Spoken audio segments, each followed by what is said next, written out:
Ma'asyiral muslimat yang dimuliakan Allah Subhanahu wa taala, tidak memperpanjang mukaddimah karena juga waktu. Yang pertama, kesalahan yang fatal bagi seorang suami adalah tidak memberikan nafkah. Dan ini banyak dilakukan oleh para suami yang tidak bertanggung jawab. Mungkin dengan berjalannya waktu biasanya. Kalau awal-awal menikah biasanya masih bagus, tapi dengan berjalannya waktu nampaklah ada beberapa watak atau sifat para suami itu yang kemudian menjadikan tujuan berumah tangga itu tidak sebagaimana yang diinginkan. Bahkan ada yang terang-terangan seorang suami itu justru menyuruh istrinya untuk bekerja. Ini kan aib bagi para suami harusnya. Yang lebih parah lagi, terkadang disuruh bekerja itu malah dijauhkan daripada rumahnya. Entah disuruh bekerja ke luar negeri, jadi pembantu rumah tangga atau apalah pekerjaan yang itu sebenarnya bukan kewajiban seorang istri mencarinya. Karena Allah Subhanahu wa taala mengatakan dalam surah Al-Baqarah 233, wa 'alal mauludi lahu rizquhunna wa qiswatuhunna bil ma'ruf. Dan kewajiban seorang ayah adalah memberi makan dan juga pakaian kepada istrinya dengan cara yang baik.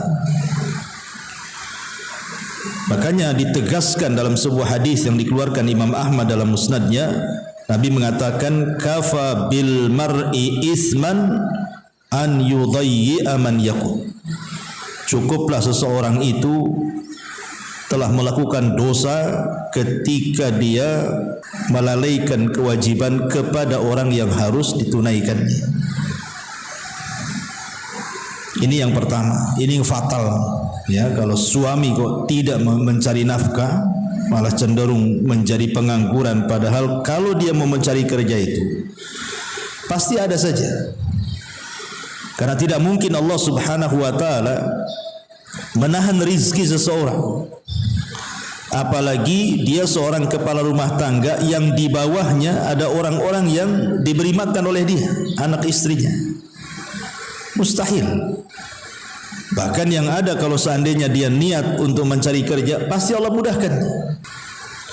Ini yang pertama. Yang kedua, mengambil harta istri secara paksa. Ada sebagian suami yang tidak punya akhlak. Terkadang boleh jadi mungkin bahasanya halus, si suami mau ngambil harta istri itu mungkin dengan bahasa-bahasa ya untuk keperluan, nanti diganti, padahal nggak diganti itu, ya. Atau mungkin betul-betul dengan cara paksa. Mungkin istrinya nggak tahu, atau emasnya diambil, dijual kan gitu. Atau betul-betul dengan cara tekanan, kayak orang ngerampok gitu ya. Ah, mana emas? Sini, kan itu. Mana uangmu? Nah, ini kan jelas-jelas zalim. Allah Subhanahu wa taala mengatakan, ya ayyuhalladzina amanu la ta'kulu amwalakum bainakum bil batil.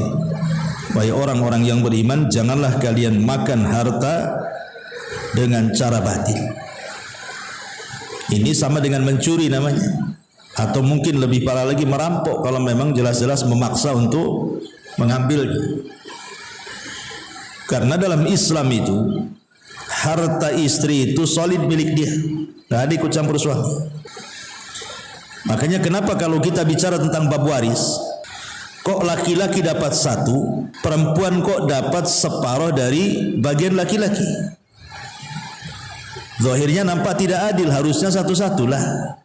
Masa perempuan separuh dari warisan laki-laki? Mana adilnya?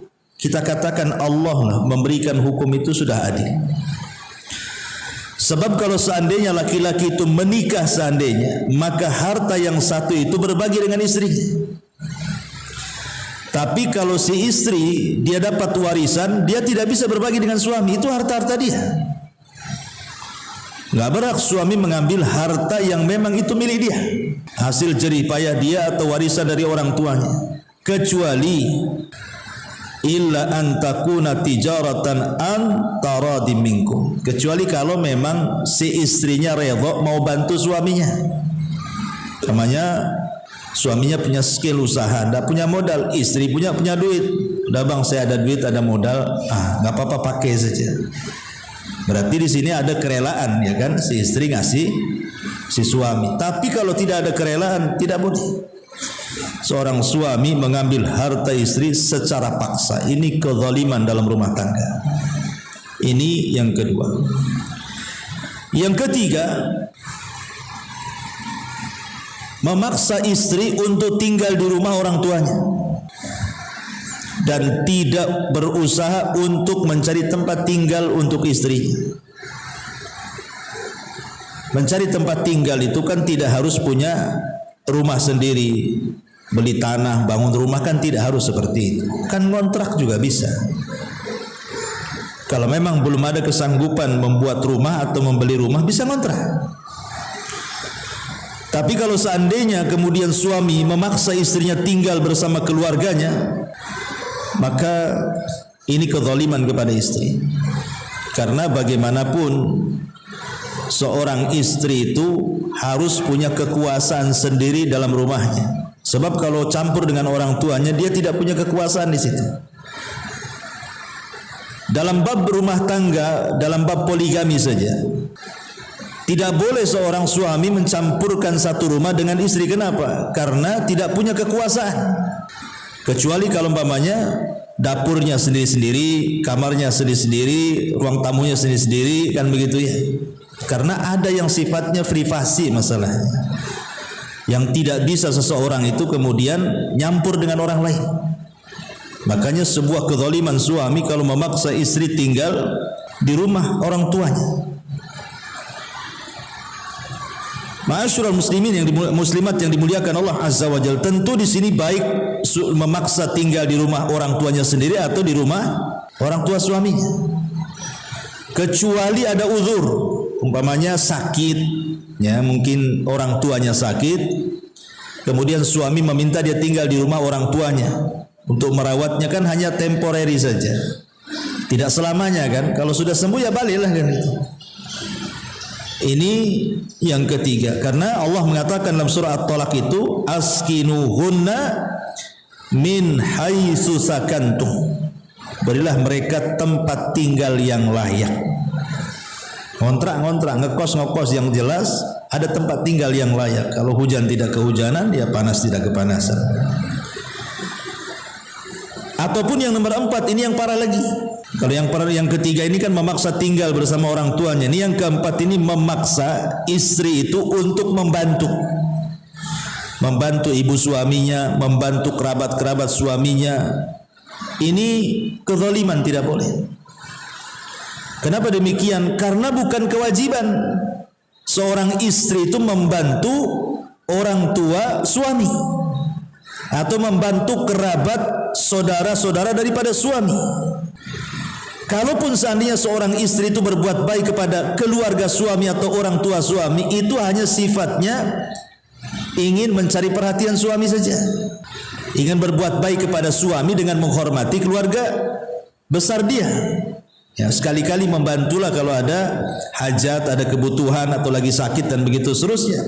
Makanya Al-Imam Ibnu Utsaimin rahimahullahu taala, beliau pernah ditanya, hal li ummi zauji haqqun ala zaujati, apakah ibu dari suami dia punya hak untuk memaksa menantunya, memaksa menantunya, istri daripada anaknya, untuk membantunya? Maka kata Syekh Utsaimin, la, tidak ada kewajiban ummu zauji laisa laha haqqun wajibun ala az-zaujati binisbati ilal khidmati. Tidak ada kewajiban seorang istri membantu ibu dari suami atau kerabat dari suami.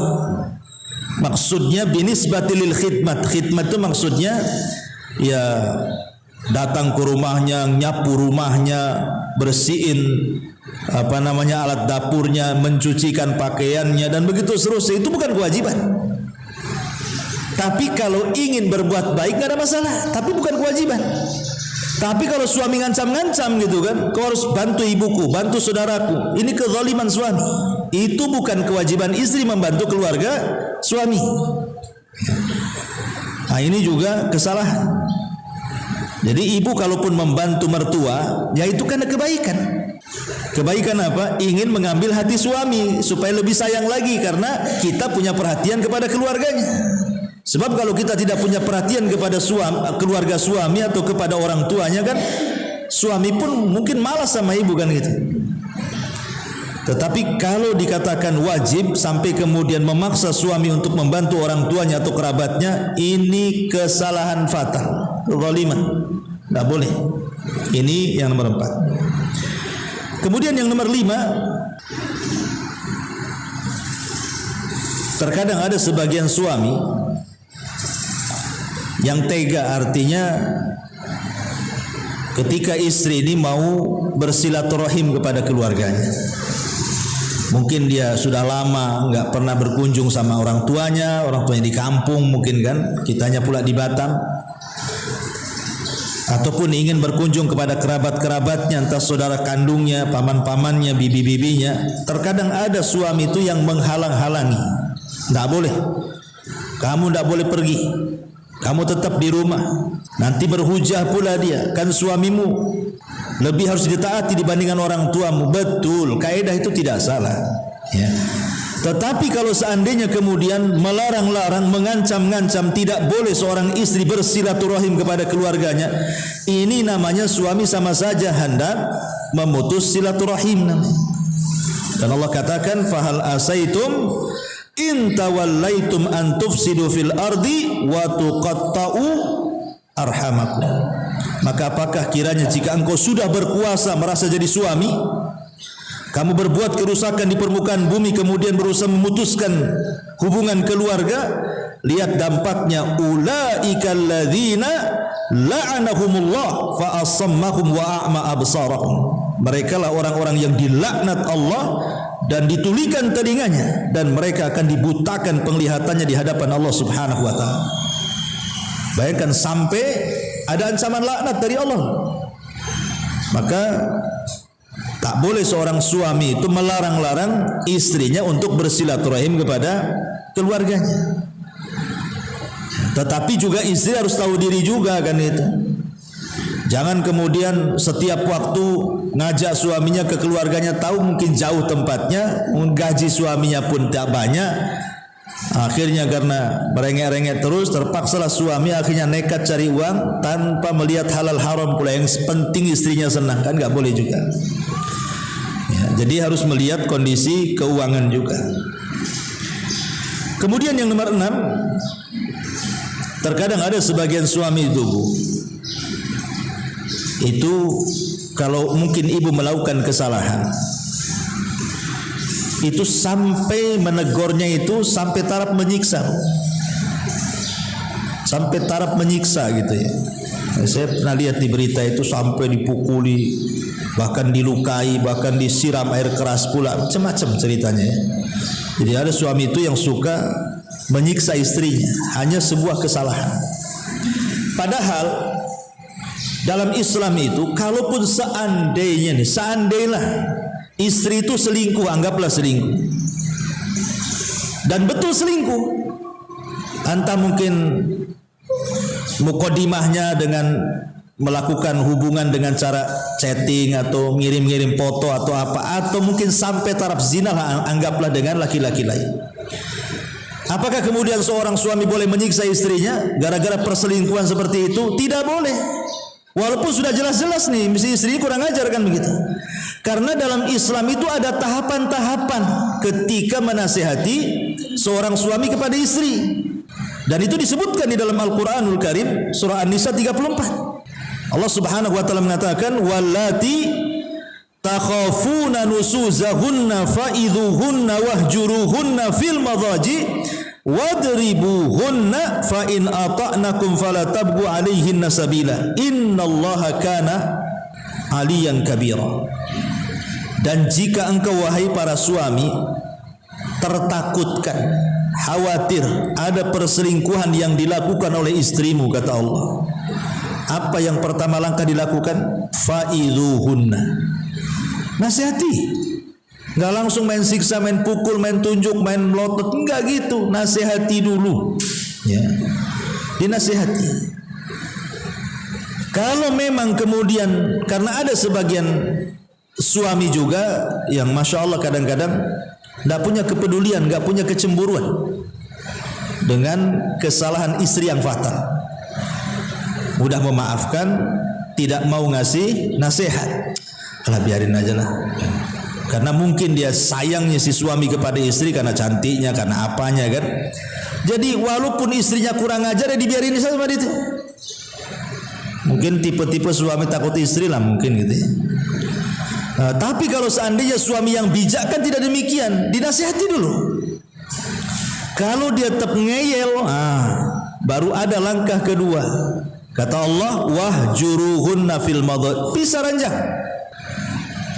Kalau juga tidak bisa pisah ranjang, masih kurang ajar juga, maka memukul itu tahap terakhir. Allah mengatakan wadribuhunna, boleh kalian memukul, tapi bukan menyiksa memukul di sini. Ulama tafsir mengatakan maksudnya fatribuhunna itu maksudnya dzarban ghaira mubarrih. Apa dzarban ghaira mubarrih itu? Maksudnya pukulan yang tidak berbekas. Pukulan yang tidak berbekas. Karena mukul itu sebenarnya hanya simbol bahwa tidak ada jalan lagi kecuali kita pisah, gitu maksudnya. Jadi memukul itu sudah last terakhir itu. Kayaknya sudah nggak jodoh lagi kita ini. Paksalah dia memukul, tetapi dengan pukulan yang tidak berbekas, tidak melukai, bukan menyiksa. Kemudian yang kedua, syarat memukul itu selain daripada ghairu mubarrih, tidak boleh memukul wajah. Wala tadribul wajha, jangan pukul wajah. Kenapa tidak boleh memukul wajah? Karena Allah Subhanahu wa taala telah menciptakan wajah orang. Tidak boleh seseorang itu memukul wajah yang Allah ciptakan dengan sedemikian indahnya. Karena bagaimanapun wajah itu kehormatan masalahnya kan. Makanya sering saya katakan, ibu itu lebih banyak ngaca kakinya, tangannya, badannya atau wajahnya? Pasti wajahnya lah. Makanya kemana-mana bawa cermin kecil. Kalau cermin kecil mana bisa satu badan nampak kan? Pokoknya ke kakinya gitu, biar mata kakinya nampak, mata kaki tak nampak, ya mata kepala yang nampak. Makanya di sini dilarang, tidak boleh mukul wajah dan tidak boleh berbekas. Berarti pukulan di sini hanya simbol saja sebenarnya. Ya mungkin mukul pahanya gitu ya, yang banyak dagingnya, bukan bagian-bagian yang bisa mencelakakan fisik dia. Jadi ini kesalahan suami menyiksa istri karena sebuah kesalahan, tidak melalui tahapan-tahapan gitu ya. Nasihat, kemudian pisah ranjang, baru memukul. Itu pun bukan menyiksa, ya, memukul. Kemudian juga yang nomor 7.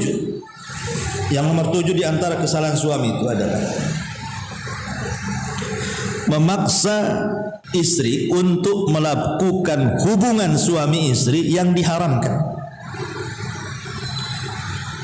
Mungkin ini mencakup pamannya memaksa melakukan hubungan gaya binatang yang itu tidak dilakukan oleh manusia. Seperti mamanya melakukan jima lewat duburnya, ini kan jelas dilaknat. Tidak boleh, jangan mau. Ya, seorang istri dipaksa suaminya untuk melakukan seperti itu. Kenapa? Karena ada hadis yang mengatakan, man ata imra'atan fi duburiha, Barang siapa yang mendatangi istrinya dari duburnya, faqad kafara bima unzila ala Muhammadin sallallahu alaihi wasallam, dia telah kafir dengan syariat Muhammad sallallahu alaihi wasallam. Ataupun memaksa istri ketika istri sedang haid atau nifas, haram, tidak boleh. Karena Rasul mengatakan juga, man ataha idhan awi mara'atan fi duburiha aw kahinan fasaddaqahu faqad kafara bima unzila ala Muhammadin sallallahu alaihi wasallam, rawahu Ahmad wa Tirmidzi wa Nasa'i wa Ibnu Dawud. Barang siapa yang mendatangi istrinya dan dia sedang haid, atau mendatangi istrinya dari duburnya, atau mendatangi dukun dan membenarkan ucapannya, maka dia telah kufur dengan syariat Muhammad sallallahu alaihi wa ala alihi wasallam. Jadi tidak boleh, ya. Ibu jangan mau juga kalau suami maksa seperti itu. Atau mungkin meniru orang-orang barat lah, ya. Meniru orang-orang barat yang menjijikkan bahasanya, mungkin disuruh makan kotoran atau apa, naudzubillah. Intinya bahwa kalau memang dia memaksa untuk melakukan hubungan yang aneh-aneh, yang tidak sejalur dengan fitrah dan juga syariat Islam, maka ibu jangan mau. Karena ini kezaliman suami. Ngapain maksa-maksa seperti itu? Terkadang binatang saja tidak melakukannya, manusia pula melakukannya. Naudzubillah. Ya. Ini yang nomor 7. Kemudian yang nomor 8. Ini juga kesalahan fatal, ya. Yang nomor 8, meninggalkan istri dengan cara menggantung, tidak menceraikan, ya tidak memberikan nafkah. Ada suami ini kalau seandainya dia nggak senang dengan istrinya, langsung pergi dia. Habis itu tak balik lagi. Harusnya kalau memang dia tidak suka, ceraikan, biar dia dapat jodoh lagi. Ini diceraikan tidak, dikasih nafkah tidak. Nah, ini kan bahaya. Makanya Allah Subhanahu wa taala mengatakan dalam surah An-Nisa 129 itu, fala tamilu kullal maili fatadharuha kal muallaqati. Apa kata Allah? Fala tamilu kullal maili fatadharuha kal muallaqah. Sehingga kamu biarkan istri kamu terkatung-katung tanpa ada kejelasan. Ini menyiksa namanya. Menyiksa anak orang. Kalau memang sudah tidak suka, ceraikan. Dalam Islam kan selesai, ceraikan aja. Tinggal ngomong saya ceraikan kamu, selesai. Yang penting kemudian selesai dulu si istri ini. Kalau dia menikah lagi kapan-kapan kan bisa gitu. Walaupun mungkin secara pengadilan belum sah, gitu ya.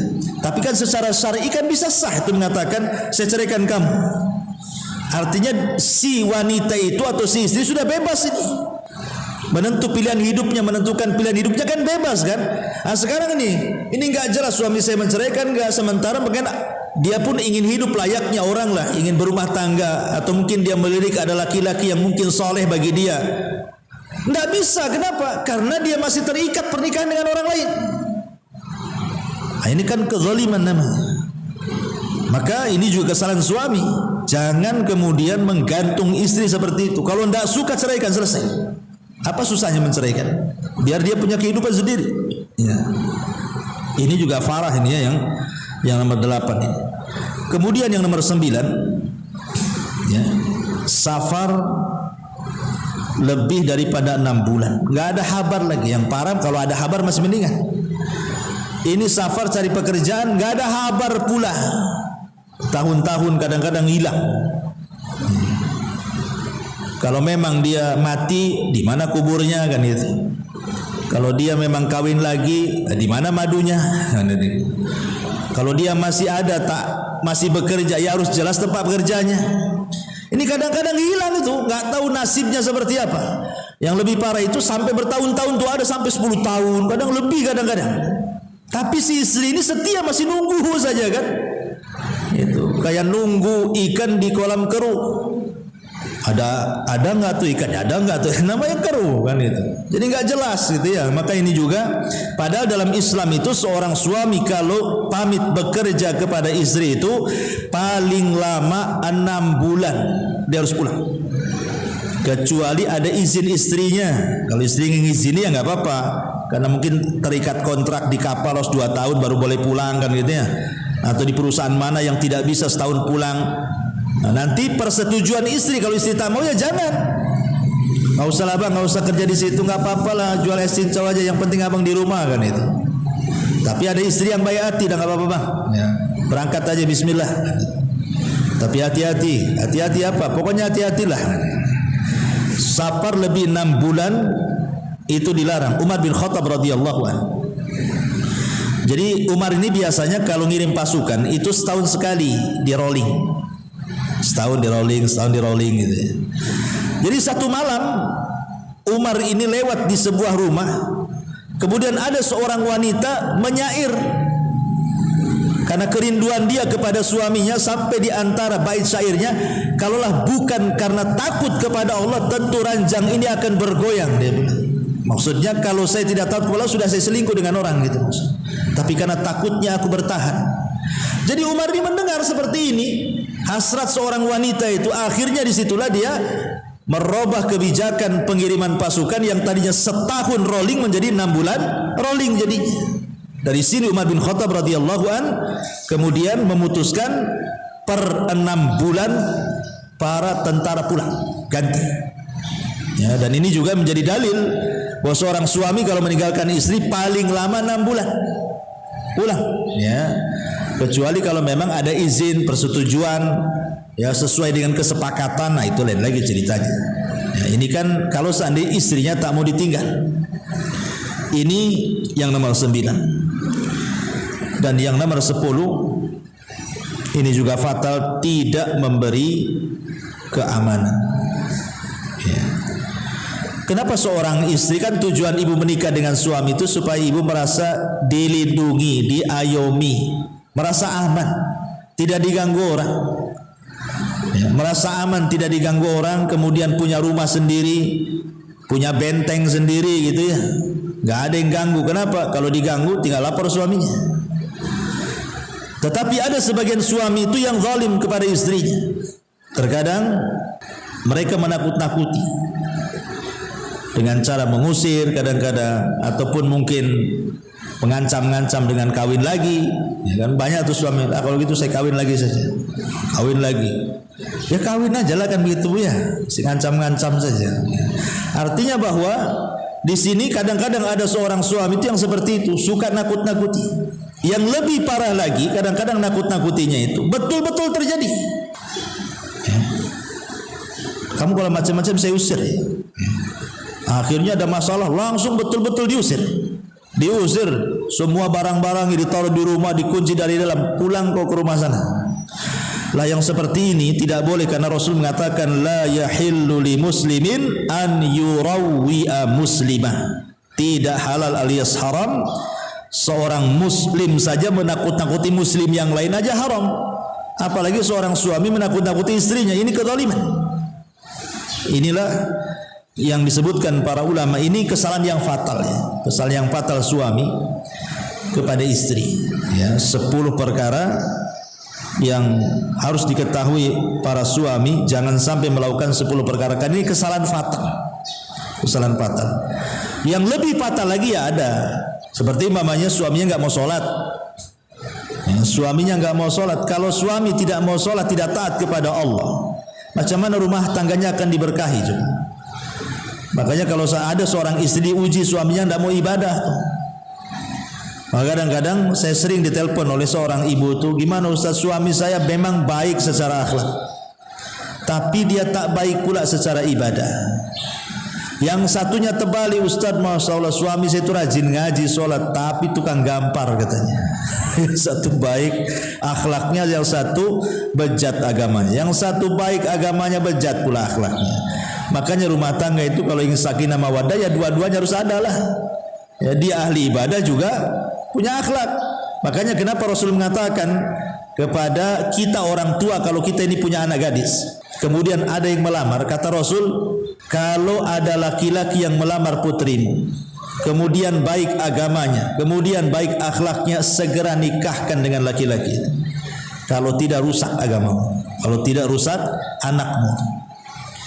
Karena yang merusak anak itu tadi Pamannya mendapatkan suami bagus agamanya, tak bagus pula akhlaknya. Kasihan anak kita kena gampar terus kan itu. Atau sebaliknya, memang suaminya baik bu, masya Allah, dikasih rumah, dikasih ini, tapi apa kemudian dia menjerumuskan anak kita ke neraka jadinya? Nah ini salah siapa? Orang tuanya lah membiarkan anaknya menjerumuskan lagi anaknya ke neraka. Enak di dunia sesat, habis masuk neraka pula. Auzubillah. Ya. Jadi ada suami-suami yang seperti ini, ya, mereka tidak mau sholat, ya ibadah, tapi minimalnya kalau seandainya baik agama, walaupun akhlak tidak baik, kan akhlak ini bisa diperbaiki sedikit demi sedikit. Sebab kalau sudah rusak agama lebih sulit tuh untuk baik akhlaknya. Karena kalau tahu agama kan takut kepada Allah minimalnya. Nanti lama-lama Allah kasih hidayah. Tidak mungkin lah kalau sholat-sholat terus kok nggak dapat hidayah, asik gitu terus kan. Pasti satu hari pun akan berubah. Karena dia dekat dengan hidayah. Lain dengan yang baik akhlaknya, dia jauh dari hidayah. Ya mungkin dia baik, lama-lama ada waktu-waktunya dia jahat tuh nantinya. Nah inilah makanya penting memahami 10 masalah, ya. Ma'asyiral muslimat yang dimuliakan Allah Azza wa Jalla. Bagaimana kalau kebalikannya? 10 kebalikan daripada suami. Nah ini juga kita bacakan saja, ya. Ini terbalik nih ya. Yang pertama 10 kesalahan istri juga ini. Kalau ini benar pengajian nih, karena saya depan ibu-ibu. Kalau tadi kan harusnya depan bapak-bapak kan itu. Yang pertama bu, ya, kesalahan ibu itu, jangan mengkhianati suami. Jangan pernah mengkhianati suami. Dengan cara apa mengkhianati suami itu? Ini yang saya sebutkan yang parah-parah saja ya. Kalau mau disebutkan kesalahan ibu ya banyak lah. Saya sebutkan yang parah-parah saja. Jadi jangan mengkhianati suami itu seperti ibu melakukan hubungan dengan laki-laki lain. Ya, mungkin hubungannya ringan, tadi hanya ngechat saja atau kirim-kiriman foto atau ngobrol, tapi ada yang lebih parah sampai berselingkuh, betul, berzina. Ya. Maka ini pengkhianatan tingkat tinggi dalam rumah tangga, tidak boleh. Bahkan yang lebih parah sampai dalam hubungan seorang istri ketika berhubungan dengan suami, ketika berhubungan itu yang dibayangkan seolah-olah bukan suami dia yang sedang menghubungi dia, tapi orang lain yang sedang berhubungan dengan dia. Ini syaitan. Ya, ini namanya ada jin namanya jin al-asyik. Ya. Ada nama jin itu namanya jin al-asyik. Jin al-asyik ini yang suka mengganggu rumah tangga. Masuk kepada para wanita kemudian menghayalkan laki-laki lain. Terkadang laki-laki ini mungkin ibu tidak kenal, tidak pernah ketemu, tidak pernah salaman, tidak pernah ngobrol. Boleh jadi mungkin artis-artis yang ibu nggak kenal, mungkin tengok drakor gitu ya, drama Korea. Habis tengok artisnya, tengok pula suami ibu. Kok beda, yang ini putih, yang ini hitam gitu. Hitam putih jadi gitu ya. Akhirnya kemudian kebayang pula, ini nggak boleh. Kalau sudah menjadi suami, terimalah takdirmu. Terima takdir, itulah takdir. Justru di situ letak sorganya ibu itu, sabar. Ketika melihat suami tetangga ganteng, kok suami sendiri kurang ganteng, ibu sabar, di situ letak sorganya. Sabarnya di situ. Ini yang pertama. Yang kedua, ya, menyama-nyamakan suami dengan orang lain. Mungkin dulu si istri ini pernah menikah dengan suami yang lama, kemudian menikah lagi dengan suami yang baru cerai, menikah dengan suami yang baru. Akhirnya dibanding-bandingkan. Bang, kok bukan kayak suami yang dulu katanya. Kenapa suami yang dulu baik? Lah kenapa kok nikah aku? Kan gitu. Jadi ada orang istri itu dia itu masih mending lah, karena kan dalam lingkup keluarga. Tapi yang lebih parah itu membanding-bandingkan dengan suami tetangga, itu yang masalah. Ya, karena hakikatnya sebenarnya kalau umpama ibu mengatakan seperti ini kepada suami itu, bang, tengoklah tuh suami sebelah tuh. Tengok, apa yang harus ditengok? Tengoklah, kan? Apa yang ditengok? Kan? Tuh tengok tuh, pagi-pagi dia bangun, ya kan? Wangi, ganteng, kerjanya bagus, abang nih tidur, pokoknya ya paham lah ibu-ibu kan. Kalau sebenarnya kalimat seperti ini nggak layak diucapkan. Kenapa? Itu sama saja ibu itu memposisikan kalau gitu suami saya itu dia dan bukan kamu. Itu sebenarnya bahasanya seperti itu, cuman dibahasakan lain ya. Jadi tidak boleh, apalagi sampai menunjuk betul-betul nampak suami tetangganya lewat. Itu kayak dia, itu lebih parah lagi. Ya. Jadi kalau takyin itu lebih parah lagi. Tadi kan umum, tetangga yang mana kan ya. Tapi kalau ini kan sama dengan ibu mengatakan kalau bisa suami saya itu dia, bukan kamu. Gitu. Cuman bahasanya dipelintir saja sama ibu. Ini yang kedua. Yang ketiga, ibu jangan membalik dunia ya, jangan membuat dunia terbalik. Dengan cara apa? Ibu itu kan dipimpin sama suami, ini terbalik, ibu mimpin suami. Ada perempuan itu mau jadi pemimpin tuh, mau dipilih dia untuk presiden 2024. Jadi ibu ini maunya jadi pemimpin dalam rumah. Nggak boleh ibu. Kodrat seorang ibu ya ibu ini bukan pemimpin, dipimpin. Karena pemimpin itu sudah jelas, ar-rijalu qawwamuna 'alan nisa, kan suami pemimpin, jelas Quran mengatakan ar-rijalu qawwamuna 'alan nisa. Kurang apa? Kemudian Allah berikan alasan kenapa mesti laki-laki. Bima faddalallahu ba'dahum 'ala ba'din wa bima anfaqa min amwalihim. Jelas dari segi tenaga bu, suami lebih kuat tenaganya. Ya, mau ibu kerja bangunan, ya, suami lebih kuat, dia kerja kuat suami itu, cara berpikirnya juga kuat. Kemudian juga mereka sempurna agamanya.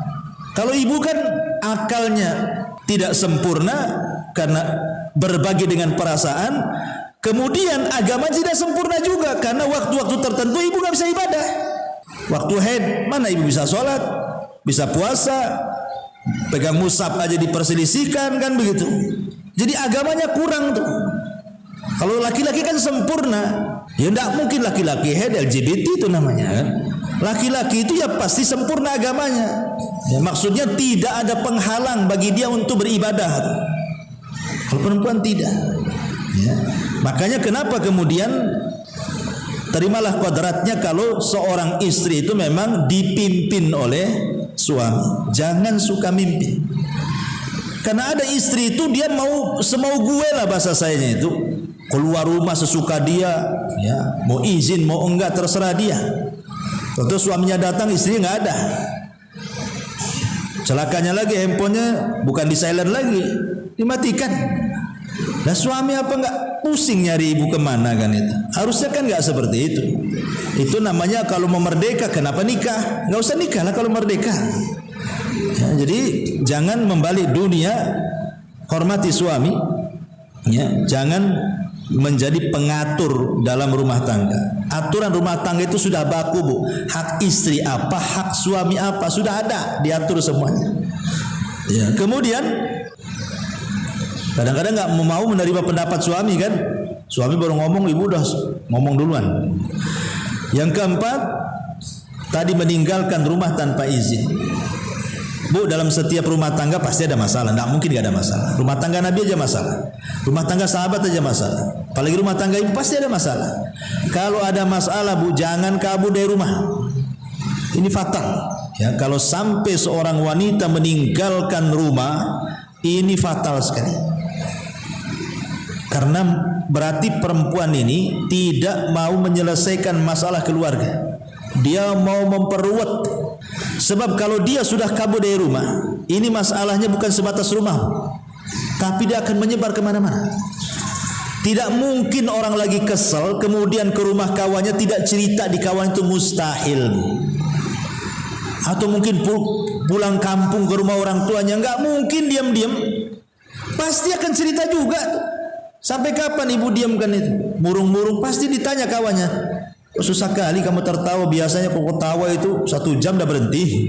Kadang senyum aja susah, mesti kan ditanya begitu. Atau paksalah awalnya mungkin sikit yang diceritakan. Keasikan melebar, akhirnya semua diceritakan. Kan jadinya memindahkan masalah tuh jadinya. Maka ini yang nomor 4. Kemudian yang nomor 5, jangan menghina keluarga suami. Ini fatal. Ya, banyak istri-istri itu yang tidak menghormati keluarga suami, bahkan lebih parah menghina ibunya suami, menghina saudaranya suami. Ada ya perempuan yang nggak tahu diri nih kayak gini. Ya. Kemudian juga yang nomor 6, jangan suka berdusta. Maksudnya berdusta, dustanya ini yang tingkatannya dusta besar, bukan dusta kecil. Kalau berdusta dalam rumah tangga itu dibolehkan sebenarnya, kalau dalam rangka untuk keutuhan rumah tangga. Keutuhan rumah tangga, memuji suami ibu. Oh, masya Allah, tidak ada orang ganteng satu komplek ini kecuali suami saya. Ya, itu karena tidak ada pemilihan. Kalau ada pemilihan ya, nah, intinya ya nggak apa-apa kan, bohong-bohong sedikit nggak apa masalah. Tapi masalahnya ada nih seorang istri kalau berdusta, ini sampai tingkat perang tetangga. Jangan Bu, jangan sampai berdusta di hadapan suami, akhirnya suami jadi bawa parang ke tetangga. Bang, ini akhir-akhir ini itu tetangga itu kalau saya lewat tuh suaminya selalu mandangi saya. Masalah Bu, apa enggak cemburunya suami naik tuh pitam, ambil parang nanti. Jangan ya, jangan berdosa sampai akhirnya perang. Ya kalau memang betul tutupi saja lah, jangan diceritakan. Karena nanti masalahnya beda kalau sudah laki-laki dengan laki-laki beda Bu. Ustadz dengan ustadz aja main parang kemarin, kena bacok tuh kepalanya orang. Di mana tuh? Di Batam Center ya. Sesama ustadz itu. Gara-gara apa saya tak tahu, yang satu kena bacok kepalanya, habis sarafnya kena. Jadi kalau sudah urusan laki-laki dengan laki-laki ini bahaya, dan ibu pula kompor gasnya. Jadi jangan berdusta yang menjadikan dusta suami ini jadi masalah dengan orang. Berdusta soal keluarganya, dijelek-jelekin, kemudian berbohong dan begitu seterusnya, ini jangan sampai. Kemudian nomor 7, membongkar aib keluar rumah. Tidak boleh Bu ya. Privasi. Ibu yang tahu suami tutupi. Sejelek apapun suami, bilang suami saya baik. Ya. Sekecil apapun gaji, bilang suami saya miliarder. Itu maksudnya. Kan gitu. Alhamdulillah saya punya suami. Kenapa? Makan enak. Walaupun padahal maksudnya ikan asin dengan tahu tempe aja hari-hari. Tapi sama orang, wah kalau saya enak di rumah. Kalau umpamanya kawannya cerita makan daging, bilang enak suami saya. Ya, hari-hari bawakan makanan gitu. Walaupun itu berdusta, tetapi kan memuji suaminya.